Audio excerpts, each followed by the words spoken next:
বাপের বাড়ি থেকে ফিরেই আমি ভীষণ রকমের শক খেলাম। আমার স্বামী দ্বিতীয় বিয়ে করে ঘরে বউ তুলেছেন। মাথায় আকাশ ভেঙে পড়ার মতো অবস্থা হলো। এখন কি করব আমি?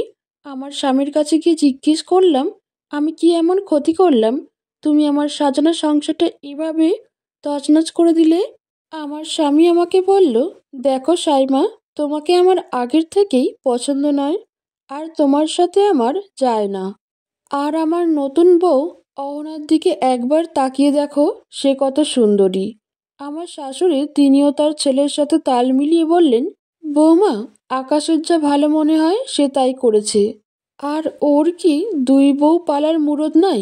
অসহায় হয়ে শাশুড়িকে বললাম, এটা আপনি কি বলছেন মা? কোনো মেয়ে কি সতীনের সংসার করতে চায়? শাশুড়ি বলল, সে না হয় বুঝলাম, কিন্তু তোমার স্বামী তোমাকে মেনে নিতে পারেনি। তার তো একটা ভালো লাগা মন্দ লাগা আছে নাকি? শাশুড়িমার কথায় আমি অবাক হয়ে যাচ্ছি। দুই চোখ দিয়ে পানি পড়তেছে। প্রচণ্ড রাগ চেপে গেল আমার। আমি হড়বড় করে আমাদের রুমে গেলাম। গিয়ে দেখি আমার নতুন সতীন কি যেন করতেছে। সোজা গিয়ে ওর চুলের মুঠি ধরে বললাম, তুই কেন এটা করলি?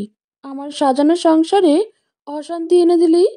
একটু পর আমার স্বামী গিয়ে সজোরে আমার গালে কয়েকটা চড় বসিয়ে দিলেন। আমি মাটিতে পড়ে গেলাম। তারপর আমাকে বলল, খবরদার, তুই অহনার গায়ে হাত তুলবি না। আর যদি তুলিস তবে তোকে আমি ডিভোর্স দিয়ে দিব। আমার পিঠে একটা লাথি মারল। তারপরে চুলের মুঠি ধরে বাইরে বের করে দিল। বাড়ির পাশের এক ভাবি আমাকে ধরে নিয়ে গিয়ে পিঠে তেল লাগিয়ে দিল। রাতে শুয়ে আছি, পিঠে প্রচণ্ড ব্যথা হচ্ছে। পাশের রুমে ওদের হাসি ঠাট্টা শুনে বুকটা ফেটে যাচ্ছে। শাশুড়িও আর খোঁজ নিতে আসেননি। পরের দিন সকালবেলা আমি আমার সব জিনিস ও ঘর থেকে আনতে গেলে বেঁধে গেল আরেক বিপত্তি। আমার স্বামী আমাকে কোনো জিনিস আনতে দিবে না।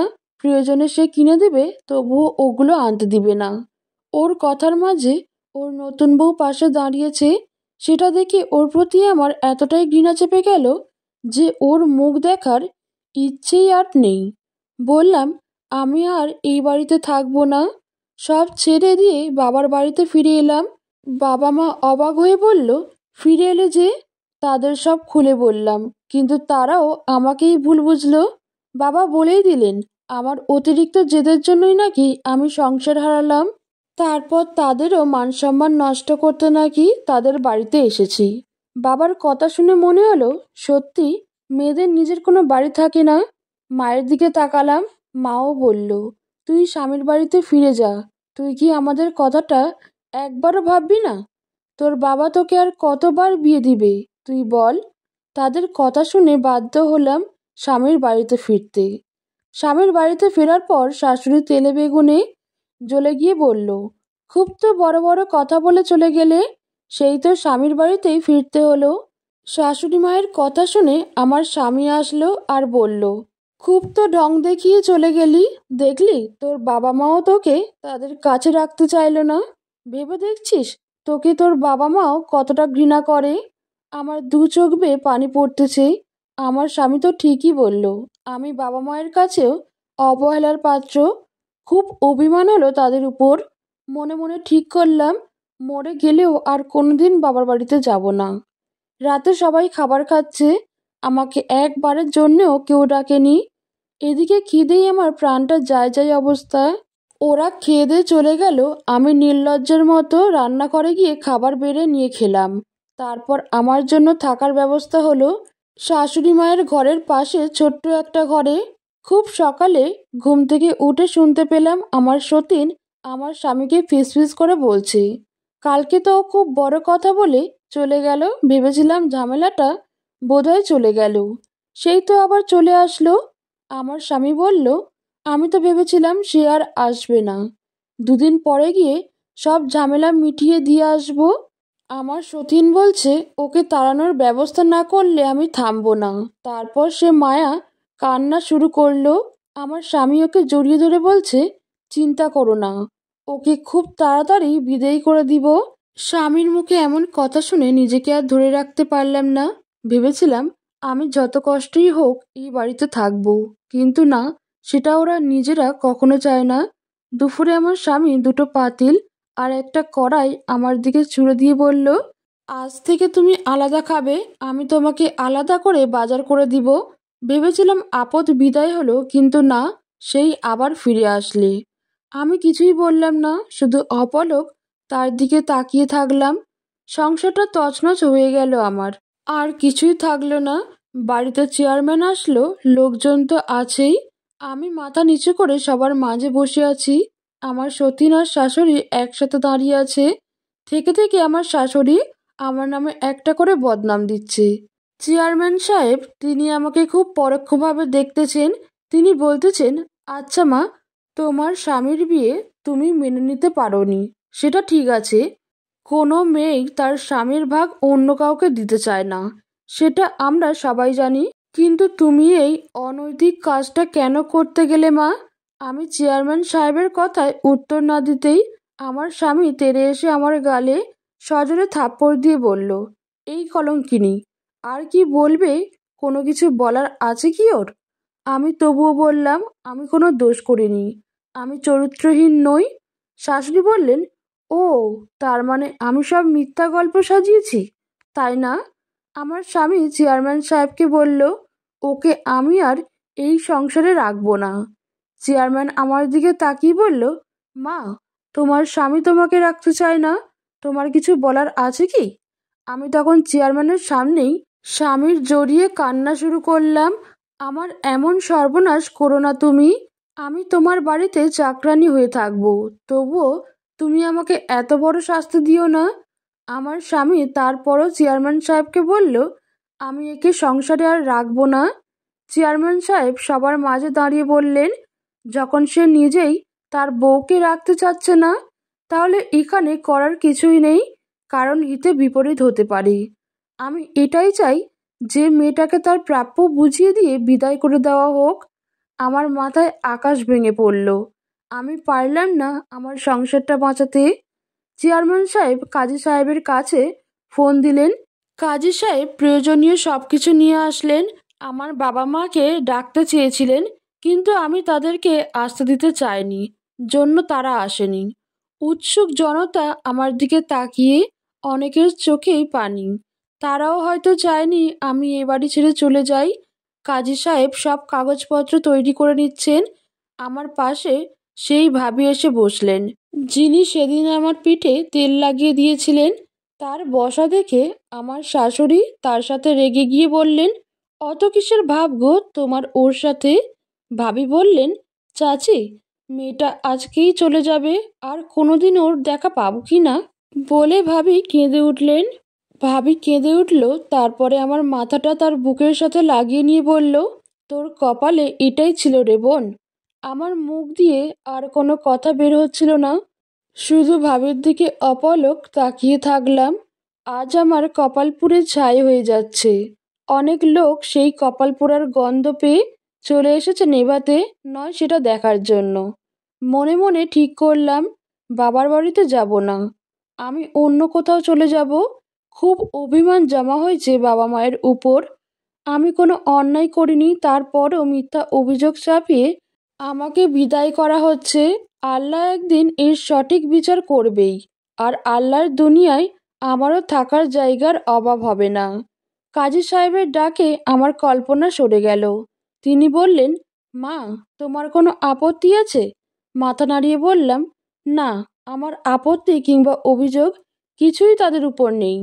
আমার সকল অভিযোগ আমি খোদাকে জানিয়েছি, তিনি এর সঠিক বিচার করবেন। তিনি যেহেতু এই পৃথিবীর মালিক, সেহেতু তিনি এর সঠিক বিচার নিজ দায়িত্বে করবেন। আর আমার যে দেনমোহরের টাকা, সেটা আপনি নিজের দায়িত্বে আমার জন্মদাতার হাতে তুলে দিয়ে বলবেন, আপনার মেয়ের বিয়েতে যে খরচ করেছিলেন, সেটা আপনার মেয়ে আপনাকে ফেরত দিয়েছে। কাজী সাহেব আমার দিকে তালাকনামা এগিয়ে দিয়ে বলল, মা, এখানে একটা সাইন করে দাও। মনটা চাচ্ছিল না সাইনটা করে দিতে, শত কষ্ট হলেও কোনো মেয়ে চায় না তার সংসারটা নষ্ট হয়ে যাক। অতি কষ্ট নিয়ে সাইনটা করে দিয়েই আমি মাথা ঘুরে পড়ে গেলাম। কিছুক্ষণ পর দেখি ভাবির কোলে আমার মাথা, ভাবির চোখে পানি। ভাবি বলল, এখন তোকে চলে যেতে হবে, তোর তালাক হয়ে গেছে। হায় রে দুনিয়া, কার স্বামী আর কে দখল করে নিল। ভাবি আমাকে তুলে বসালেন। তারপরে আমি উঠে আমার সেই ছোট্ট ঘরে গিয়ে আমি কোনো কিছু না নিয়ে শুধু আমার পড়াশোনা করার জন্য কিছু সার্টিফিকেট ছিল যেটা এতদিন অকেজ হয়েছিল সেগুলো নিয়ে বের হলাম। ভাবি আমার সাথে ছিল, আর শাশুড়ি তিনিও পিছনে দাঁড়িয়েছিলেন, যদি বেশি কিছু নেই সেই ভয়ে। ছোট্ট একটা ব্যাগ নিয়ে বাইরে এলাম। বাইরে স্বামী সতীন সবাই দাঁড়িয়ে আছে, তারাও হয়তো আমার বিদায়ে খুব আনন্দ করে দেখার জন্য দাঁড়িয়ে আছে। ভাবি আমার সাথেই আছে, বলছে সকাল থেকে কিছুই খাওয়া হয়নি তোর, তুই আমার সাথে চল, আগে কিছু খেয়ে নে। বললাম না ভাবি, আজ আর কিচ্ছু খাবো না। ভাইয়ের মাথায় হাত বুলিয়ে দিয়ে আমাদের বাড়িতে প্রবেশ করলাম। আগে আসলেও আমার সাথে আসতো, আজকে কেমন যেন সব কিছু এলোমেলো আর ফাঁকা ফাঁকা লাগতেছে। আজ সব হারিয়ে নিঃস্ব হয়ে গেলাম।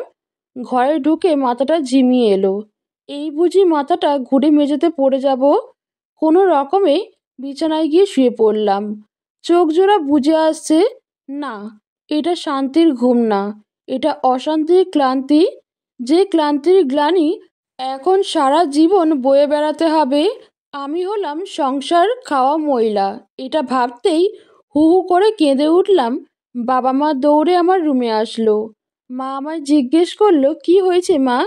বাবা মাথায় হাত বুলিয়ে বলল, চিন্তা করিস না মা, জীবন কখনো একজনের জন্য থেমে থাকে না। আজ তোর খারাপ লাগবে, লাগাটা স্বাভাবিক, কিন্তু এটাতে তোর একটা দুঃস্বপ্ন ভাবতে হবে। তুই আজকে যার জন্য আবেগে কান্না করে দিচ্ছিস সে কি তোর চলে আসাতে আদেও কি একটিবার তোর কথা ভেবেছে? ভাবেনি, আর ভাববেও না। মা আমার, তুই বাবা মায়ের কাছে এসেছিস, চিন্তা কিসের? আমরা তো বেঁচে আছি নাকি? বাবা আমায় কাছে টেনে নিলেন, বললেন তোকে দেখাতে হবে তুইও ওকে ছেড়ে জীবনে উন্নতি করেছিস, যেন ও কোনোদিন তোকে দেখে পস্তায়। ও যেন ভাবে যে কেন তোকে সে ছেড়ে দিল। বাবার বলা কথাগুলো শুনে মনে প্রচুর জোর পাচ্ছি, কিন্তু তাতে কি মনের ক্ষতটা কি আর সহজে কমে? ওকে এতটা ভালোবেসেছিলাম যে ডিভোর্স হওয়ার পরেও ওকে ভুলতে পারতেছি না। শুধু বারবার ওর কথাই মনে হচ্ছে। আমি আবার কেঁদে উঠলাম। বাবা বলল, মা তুই কার জন্য কাঁদছিস? ওই ছেলেটার জন্য? ভুলে যা ওকে তুই, যে তোকে ঘরে রেখে অন্য একটা মেয়েকে বিয়ে করলো তার কথা ভেবে কাঁদছিস। কাঁদিস না মা, তোকে আমি আবার নতুন করে গড়ে তুলব। সমাজ জানবে মেয়েরাও মাথা তুলে দাঁড়াতে পারে। বাবার কথা শুনে মনটা হালকা হয়ে গেল। আমি তাদের সাথে কিভাবে অভিমান করতে পারলাম। বাবার কাছে ক্ষমা চাইতে ইচ্ছা করতেছে। আজ সেই ছোট্টবেলার মতো মনে হলো। এক পাশে বাবা বসে আছে আর অন্য পাশে মা। বাবাকে জড়িয়ে ধরে বললাম, বাবা আমায় ক্ষমা করে দাও, আমি শুধু শুধু তোমার ওপর অভিমান করেছিলাম। বাবা হেসে বললেন, পৃথিবীতে বাবা মায়ের সাথেই অভিমান করা যায়। মনের যত রাগ ঝাড়া যায়, মনের কথাগুলো খুলে বলা যায়, সেটা অন্য কারোর কাছে হয় না। বিকেল গড়িয়ে রাত হয়ে গেল। আমি আমার রুমেই শুয়ে আছি। বিকেল গড়িয়ে রাত হয়ে এলো, আমি শুয়ে আছি। বাবার বলা কথাগুলো শুনে মনটা একটু হালকা হয়ে গেছে।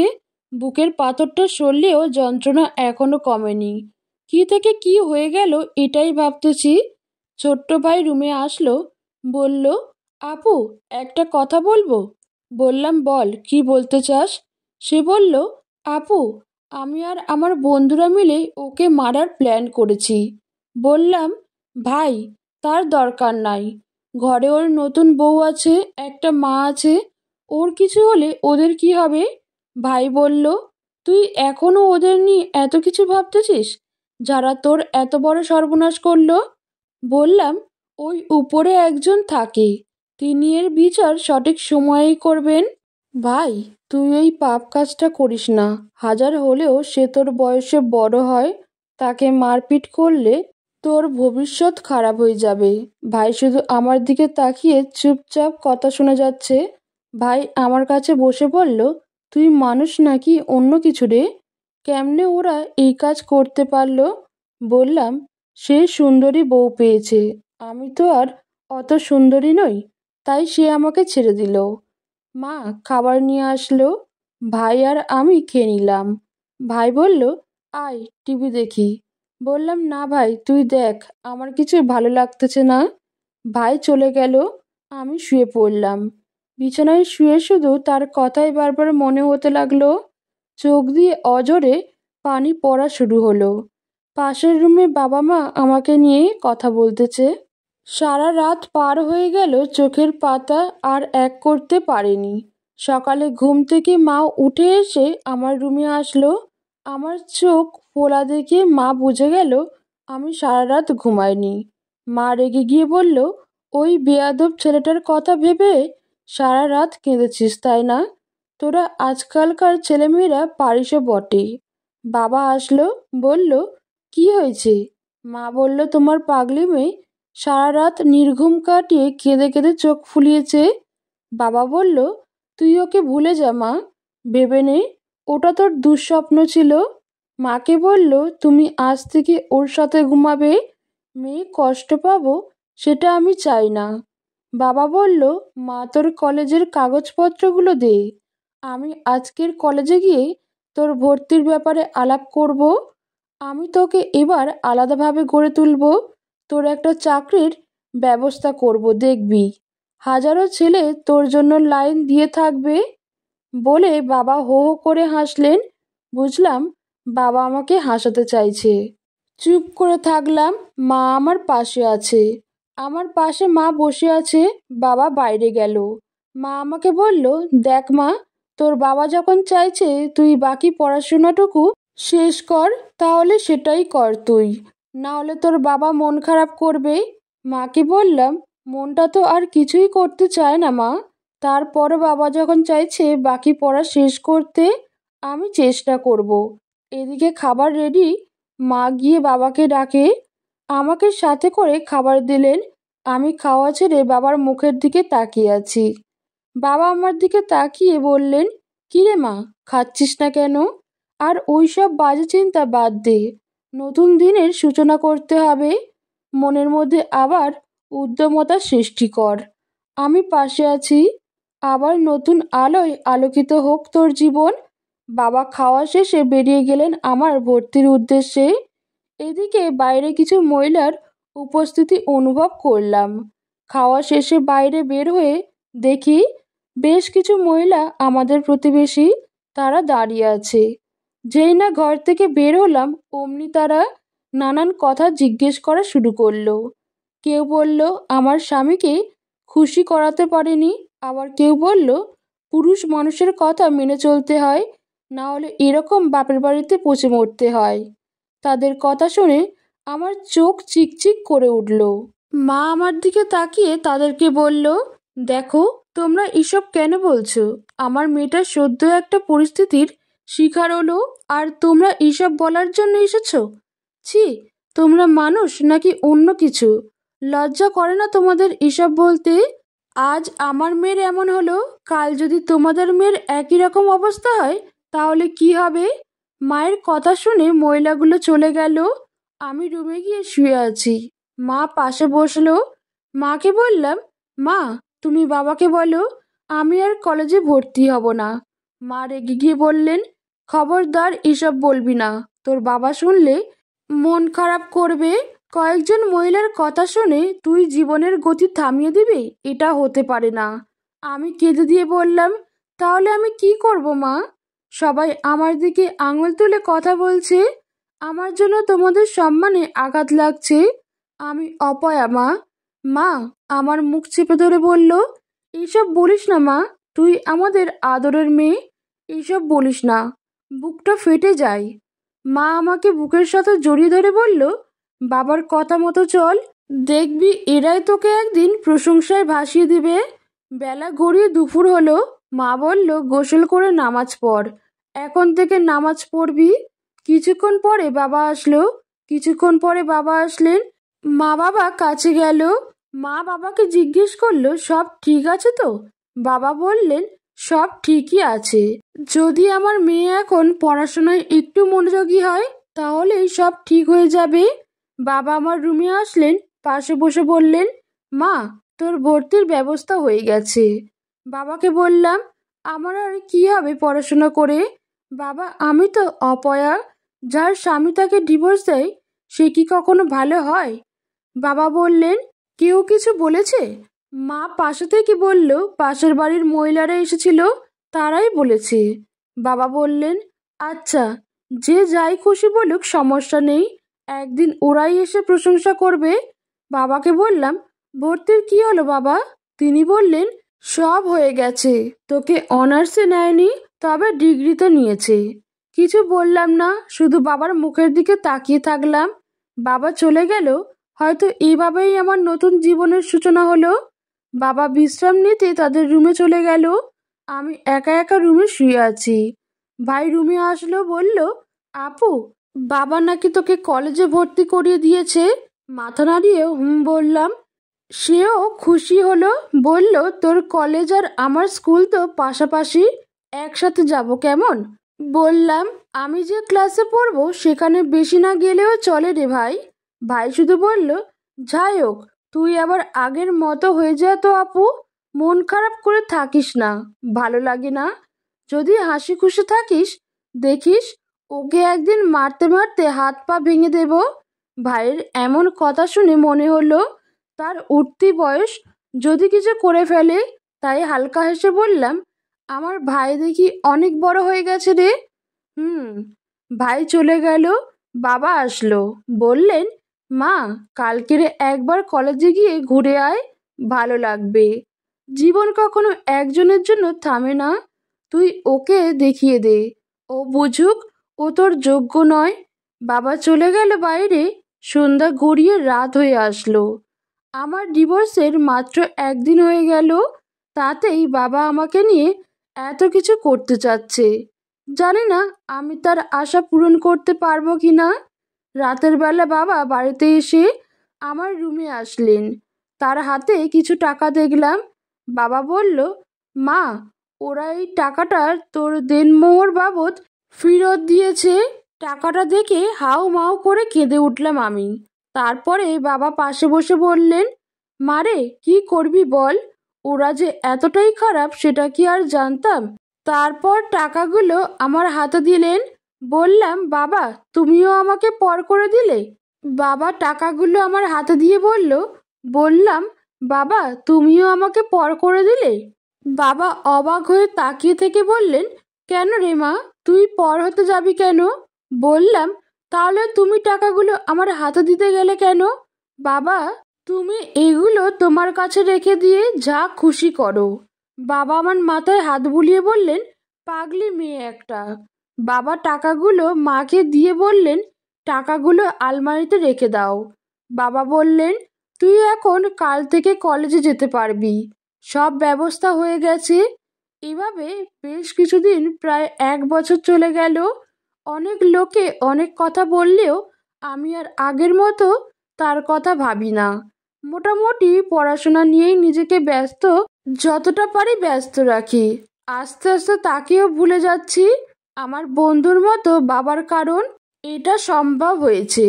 বাবা বাইরে থেকে আমাকে ডাকতেছে আর আমি এদিকে মোবাইলে ফেসবুকিং করতেছি। ঘর থেকে বের হয়ে দেখি বাবা বাজার থেকে মাংস কিনে এনেছেন। বলতেছেন, মা, তুই রান্না কর তো, অনেক দিন হলো তোর হাতের রান্না খাই না। মস্করা করে বাবাকে বললাম, তোমার বউ থাকতে আমাকে রান্না করতে হবে কেন? বাবা বলল, মা থাকতে আমি বউয়ের রান্না খাবো কেন? বাবার হাত থেকে ব্যাগটা নিয়ে রান্নাঘরে গেলাম। বাবা আমার সাথে সাথে এসে রান্নাঘরের পাশে দাঁড়িয়ে থাকলেন। আমি রান্না করতেছি, এমন সময় মা আসলো। বাবা মাকে বলল, দেখো, আমার মা আজকের 1 বছর পর রান্না করতে বসলো। আমি বাবার কথা শুনে হেসে দিলাম। বাবা বলল, মায়ের মুখে কতদিন পর হাসি দেখলাম, তুই এরকমই থাকবি তো মা? বাবার চোখে পানি কিন্তু মুখে হাসি। ভাবলাম আমার জন্য লোকটা এতদিন আমার মতোই কষ্ট পেয়েছে। রান্না শেষে সবাই একসাথে খাওয়া দাওয়া করলাম। বিকেলবেলা আমি আর আমার বান্ধবী মীরা একসাথে ইংরেজি প্রাইভেট পড়তে কলেজের দিকে যাচ্ছি। মীরা খুব হাসি খুশি মেয়ে, খুব হাসাতে পারে। সে বলতেছে তাকে নাকি কেউ প্রপোজ করার জন্য গোলাপ ফুলের চেয়ে ফুলকপি দিতে চায়। এটা নিয়েই দুজনে হাসতে হাসতে গড়াগড়ি খাচ্ছি। এমন সময় আমাদের সামনে একটা রিক্সা আসলো। আমি 1 বছর পর ফের চমকে উঠলাম। হঠাৎ এতদিন পরে সে আমার সামনে আসবে চিন্তাও করতে পারিনি। কতদিন পরে দেখলাম তাকে, কিন্তু একা নয়, সাথে তার বউও বসে আছে। কিন্তু দুজনের মুখে বিষণ্ণতার ছাপ। আমি বোরকা পরা, সাথে হিজাব, তাই হয়তো আমাকে চিনতে পারেনি। কিন্তু আমি তো তাকে চিনেছি। বহুদিন পরে দেখলাম মানুষটাকে, কিন্তু অনুভবটা আর আগের মতো নেই। তার পাশে তার সেই বউ বসে আছে, যার জন্য আমার সংসারটা নষ্ট হয়ে গেছে। সে আমার দিকে অপলক তাকিয়ে আছে। হয়তো চোখ দেখে কিছুটা আন্দাজ করলেও করতে পেরেছে। কিন্তু সেই আন্দাজ দেখার সময় না দিয়ে বান্ধবী মীরা আমাকে বলল, চল আমরা যাই, অনেক দেরি হয়ে গেছে। মনটাও একটু বিষণ্ণ হয়ে গেল। হাজার হলেও একটা সময় সে খুব কাছের মানুষ ছিল। কত স্বপ্ন দেখতাম দুজনে। আজ তার সব কিছুই স্মৃতির পাতায় বিষণ্ণতার কালিতে লেখা রয়েছে। এভাবেই আমার দিন, মাস, সপ্তাহ পেরিয়ে আরও একটা বছর চলে গেল। প্রথম বর্ষ, দ্বিতীয় বর্ষের পরীক্ষায় আমার ফলাফল খুব ভালোই হয়েছে। আসলে এই সময়টায় আমি তাকে পুরোপুরি ভুলে গেছি। কোনোভাবেই আমার আর তার কথা মনে পড়ে না। বাবা মা তারাও খুব খুশি আমাকে নিয়ে। বিশেষ করে বাবা, যিনি শুধু বাবাই নন, আমার প্রকৃত বন্ধু। তিনি পাশে থেকে আমাকে সবসময় সাহস জুগিয়ে যাচ্ছেন। রুমে একদিন বিকেলবেলা শুয়ে আছি, বাবা ডাকতে ডাকতে রুমে আসলো। আমার অসময়ে শুয়ে থাকা দেখে বলল, কিরে, মন খারাপ নাকি তোর? হাসি মুখে বললাম, যার এমন বন্ধুর মতো বাবা, তার কি কখনো মন খারাপ থাকে? বাবাও হাসলেন আমার কথা শুনে। সামনে আমার ফাইনাল পরীক্ষার সময় চলে আসলো। নিজেকে এমনভাবে তৈরি করতেছি যাতে খুব ভালোভাবে কৃতকার্য হতে পারি। রাত দিন অবেদ করে পড়াশোনা করতেছি। বাবা তিনিও আমার সব সময় এটা সেটা দেখিয়ে যাচ্ছেন। মূলত তারই অনুপ্রেরণায় আজ আমি এই পর্যন্ত আসতে পেরেছি। আমার পরীক্ষা শুরু হয়ে গেল। আজ প্রথম পরীক্ষা। বাবা আমার সাথে যাবেন। পরীক্ষা শুরু হবে 1:30 বাবা আমার সাথে রওনা দিয়েছেন। বাবাকে দেখে মনে হলো সেদিন তিনি যেভাবে আমাকে ফেরত পাঠালেন, তাতে মনে হলো আমি তাদের কেউ নই। আর আজ মনে হচ্ছে পৃথিবীতে কোনো বাবা মাই চায় না তার সন্তানের খারাপ হোক। তখনকার সময় অভিমান, আজ বাবাকে দেখে তুচ্ছ মনে হচ্ছে। বাবা আমার পাশে বসে আছে, আমার সব কাগজপত্র তার হাতে। মনে হচ্ছে আমি সেই ছোট্ট শিশুটিই আছি। সবগুলো পরীক্ষাতেই বাবা আমাকে নিয়ে গেলেন। পরীক্ষার শেষের দিন বাপ মেয়ে মিলে আমরা বিকেলবেলা একটু রেস্টুরেন্টে খেতে গেলাম। খেতেই আমার নজর বাইরে চলে গেল। আজ অনেক দিন পর, প্রায় 2 বছর পরে, আমি আমার প্রাক্তন শাশুড়িকে তার ছেলের সাথে দেখলাম। মহিলাকে তার ছেলে হাত ধরে রিক্সা থেকে নামাচ্ছে। আমি খাওয়া দাওয়া বাদ দিয়ে সেদিকে তাকিয়ে আছি। বাবা আমার দিকে তাকিয়ে বললেন, কি রে মা, খাচ্ছিস না কেন? বললাম, বাবা একটাবার বাইরে তাকিয়ে দেখো। বাবাও সেদিকে তাকিয়ে কিছুটা অবাক হয়ে গেল, কারণ তিনিও অনেকদিন পর তাদের দেখলেন। বাবা বললেন, তোর ভয়ঙ্কর অতীত ওদিকে না দেখলেও তাকালে চলবে। দেখলাম তারা কোথায় যেন চলে গেল। আজ পরীক্ষা শেষ হয়ে গেল, আপাতত চিন্তা শেষ। খাওয়া শেষ, বাইরে বের হলাম। বাবা আমাকে একটা লাইব্রেরিতে নিয়ে গেল। গিয়ে একটা জব সলিউশন গাইড করলেন। বললেন, তোর আজ থেকে নতুন মিশন শুরু হলো। বইটা হাতে দিয়ে বললেন, আজ থেকে এটা পড়া শুরু কর। এবার তোর জীবনটাকে গুছিয়ে নিতে হবে। বাবা আমার মাথায় হাত দিয়ে বললেন, আমি জানি তুই পারবি। দুই বাপ মেয়ে বাড়ির দিকে রওনা দিলাম। বাবা আমার সফলতা শুধু দেখতে চাচ্ছে না, অন্যদেরও দেখাতে চাচ্ছে, যাতে বলতে পারে আমার মেয়ে হেরে যাওয়ার মতো মেয়ে না। বাড়িতে আসলাম। আগের মতো স্বামীকে নিয়ে আর মন খারাপ হয় না। প্রথমবার যখন ওকে দেখেছিলাম মনটা খুব খারাপ হয়েছিল। আজ আবার দেখলাম, কিন্তু তাকে দেখে আর কিছুই মনে হয়নি। তার মানে তার জন্য সমস্ত ভালোবাসা আমার ভিতর থেকে ফুরিয়ে গেছে। হয়তো নতুন করে বাঁচতে শিখলাম। ভাবনার ছেদ ঘটে গেল মায়ের ডাক শুনে। মা বলল, কি এত ভাবছিস বলতো? তারপর মাকে খুলে বললাম। মা বলল, ওসব নিয়ে আর মন খারাপ করিস না। মাকে বললাম, মা, তার জন্য আমার আর মন খারাপ হয় না? এতদিনে আমি ওকে পুরোপুরি ভুলে গেছি। মা বলল, এটাই তোর বাবা সবসময় চেয়েছে। রাত অনেক হয়ে গেল না? আমাকে খাবার নিজের হাতে খাইয়ে দিল। রাতে শুয়ে শুধু বইটার কথা চিন্তা করলাম। ভাবলাম কাল থেকেই এটা পড়া শুরু করে দিব। জানি না আল্লাহ কপালে কি লিখে রেখেছেন। পরের দিন থেকে বইটা পুরো দমে পড়া শুরু করলাম। এদিকে বাবা আমার জন্য বেশ কয়েকটা চাকরির করিয়ে রাখলেন। এভাবে 2 মাস চলে গেল। আগামীকালে আমার রেজাল্ট বের হবে। আজ খুব টেনশন হচ্ছে। বেশি করে টেনশন হচ্ছে বাবাকে নিয়ে, কারণ তিনি আমাকে নিয়ে খুব আশাবাদী হয়ে আছেন। তিনি জানেন আমার রেজাল্ট ভালো হবেই। আজ আর পড়তে ইচ্ছা হচ্ছে না। জানি না আজকে আমার ভাগ্যে কি আছে। খুব চিন্তা হচ্ছিল।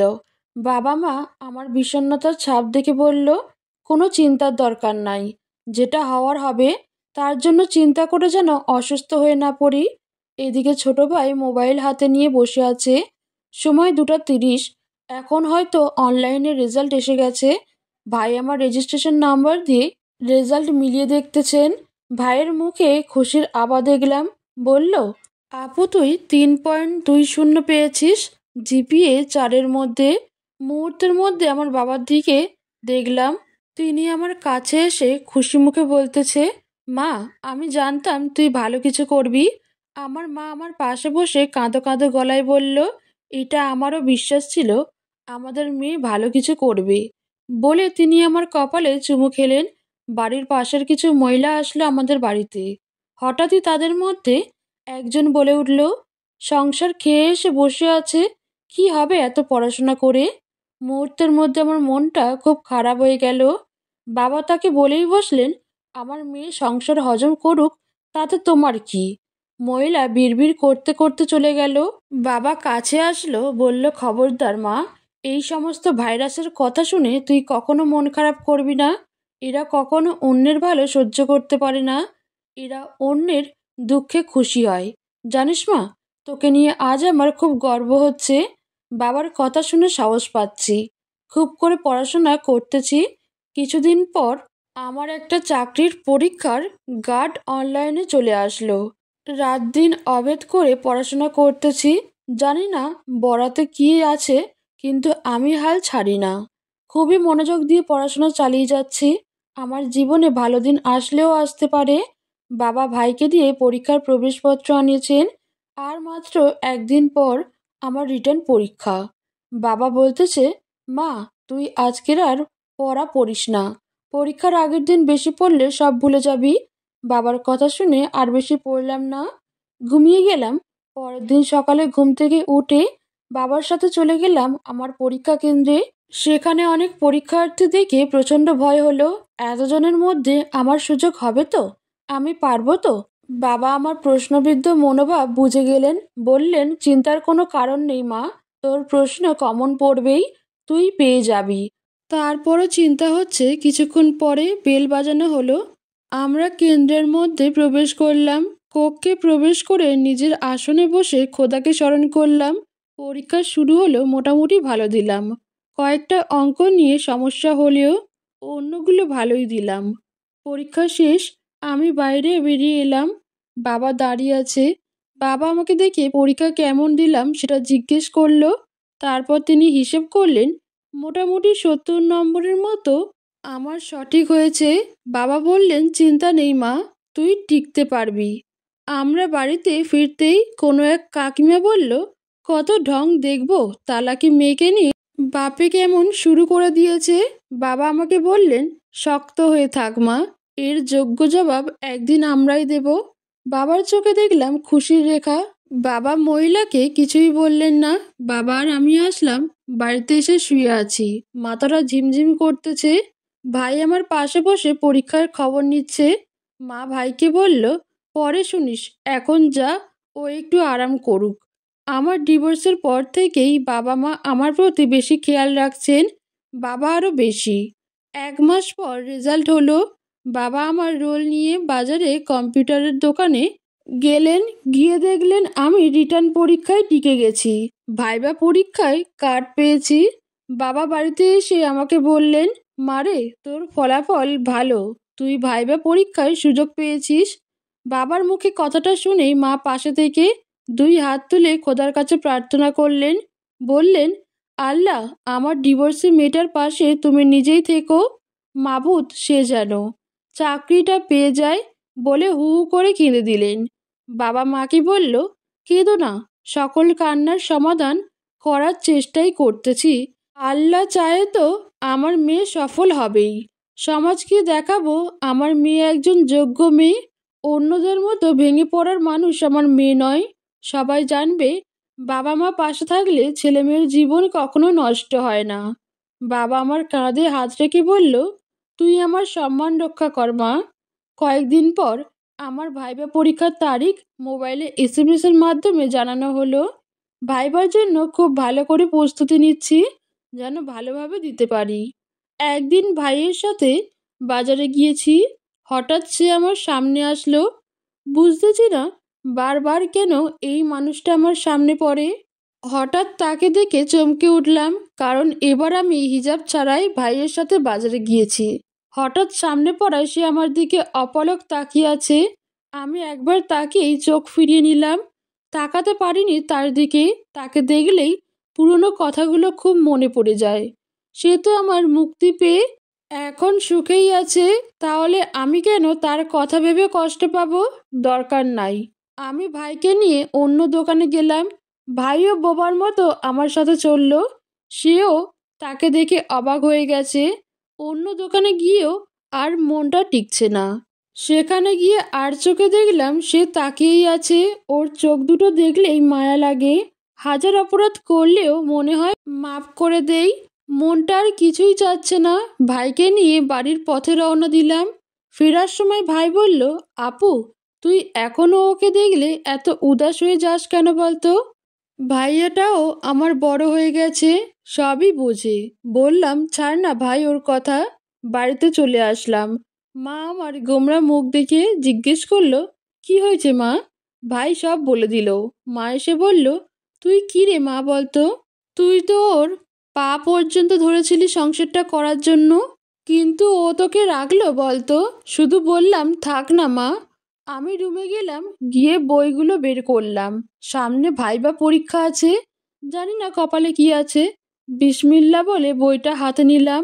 অনবরত পড়া শুরু করলাম। জীবন তো আর তার জন্য থেমে থাকবে না। সে যদি নতুন করে শুরু করতে পারে, তাহলে আমিও পারবো। বাবা রুমে আসলেন, বললেন, মারে, জীবনে আর কোনো পিছুটান রাখিস না। বাবা পাশে বসে মাথায় হাত বুলিয়ে দিচ্ছেন। বাবাকে পরম আদরে জড়িয়ে ধরে বললাম, পৃথিবীতে তোমার মতো যার বাবা আছে তার জীবনে কোনো কষ্ট থাকতে পারে বাবা? বাবা হাসলেন আমার কথা শুনে। বাবা বললেন, জীবনে মানুষের অনেক ঝড়ঝাপটা আসবে যাবে, তাই বলে থামলে চলবে না। বাবা বাইরে চলে গেল, কিন্তু তার কথা আমাকে শক্তি জুগিয়ে গেল। আর মাত্র 2 দিন আছে পরীক্ষার বাকি। বাইরে দেখলাম বাবা আর মা কার সাথে যেন কথা বলছে মোবাইলে। বাবা হাসতেছে, মা তিনিও খুব খুশি। বুঝলাম না তারা এত খুশি কেন। আমি আমার পড়াশোনা করতেছি। জীবনে ভাইবা দেয়নি, কেমনে কি পড়বো সেই চিন্তায় অস্থির লাগতেছে আমার। বাবার সাথে কথাটা শেয়ার করলাম। বাবা অভয় দিলেন। 2 দিন চলে গেল, আজ পরীক্ষার দিন।